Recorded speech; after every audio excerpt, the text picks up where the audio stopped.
Welcome back to another Medtech Snapshot, where we cover one question and one answer. It's a digest podcast. With me today is Michael O'Connor, and we're going to be going through a variety of discussions hitting on, really business operations, PMO's function within an organization, and another interesting topic covering the aftermath of M&As and how to make that successful. So stay tuned.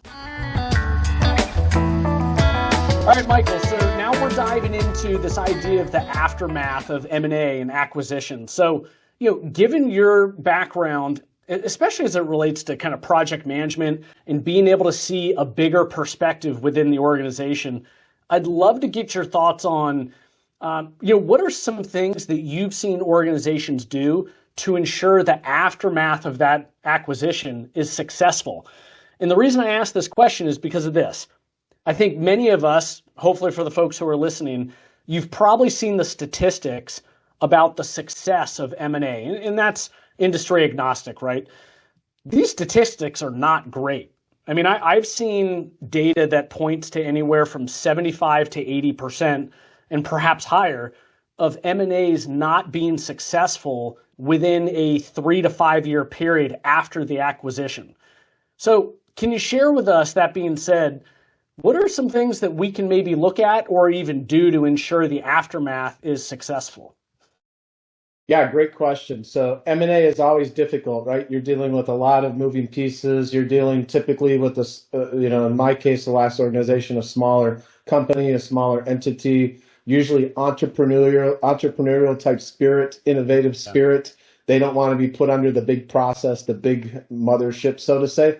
But I think overall, what needs to be done with M&A, when I've seen it happen successfully, is you need someone that's trained in a lot of different areas to come in and help set the tone with that organization and really get them thinking about where is it we're going to go. So, for example, we might have, did an M&A and it's a product that we need for our portfolio, and we're gonna keep that product, and we're gonna have revisions of that product going forward.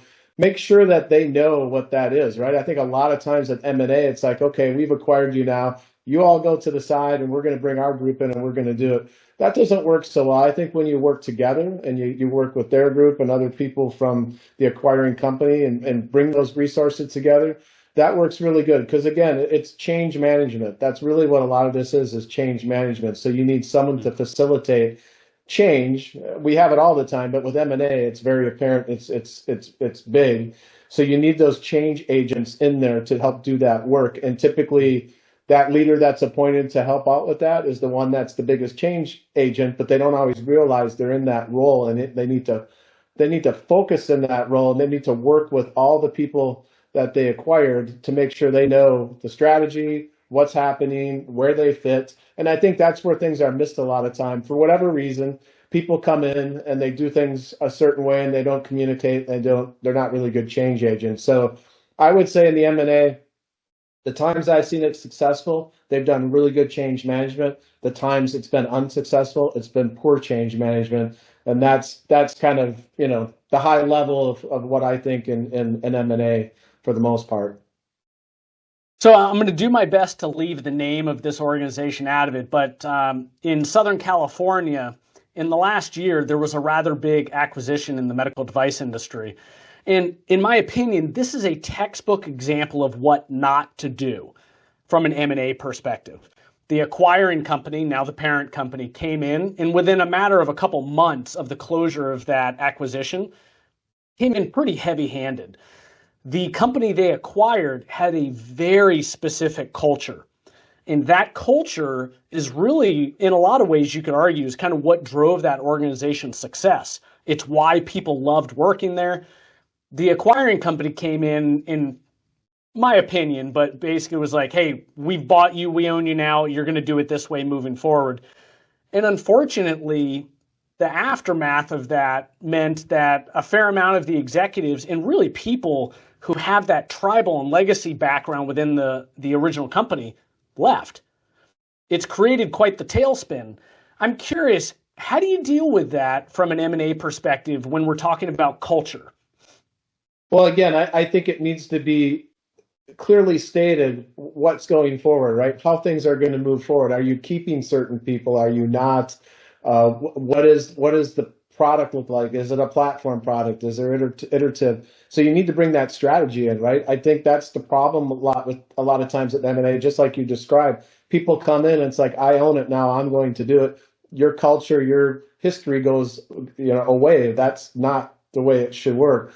The last M&A I worked with, we embraced that history, we embraced that culture, we embraced those people, and that worked a lot better. It gave them a lot of runway to work what they needed to do because they knew the product the best. And the key, I thought, for that M&A was getting them in front of key leaders, so they knew who they were and what they did.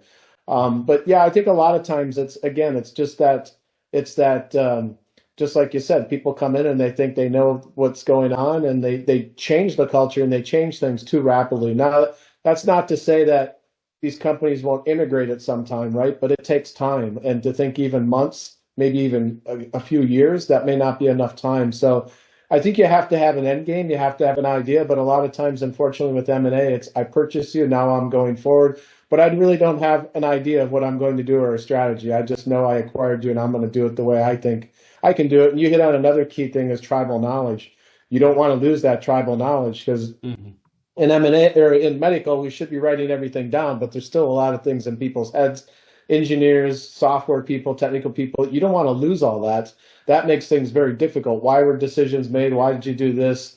It's not all going to be written down. So again, you have to tread a little bit lightly. I mean, the whole idea of you buying these companies or merging or acquiring whatever is because you are buying not just the product, but you're buying the resources and the knowledge. And you can't just let that go to the side, which a lot of times that's what happens. And some people don't care and they'll deal with it. But that's where things usually go awry, and people can't figure out why things were done. There's not a playbook for that stuff. So it gets really sticky. But I think a lot of people figure, they bought something and they're just going to take it and they're going to run with it. But most engineers will be like, well, why this? Why that? Where's the history? And if you don't have that tribal knowledge, it's going to be very difficult to duplicate.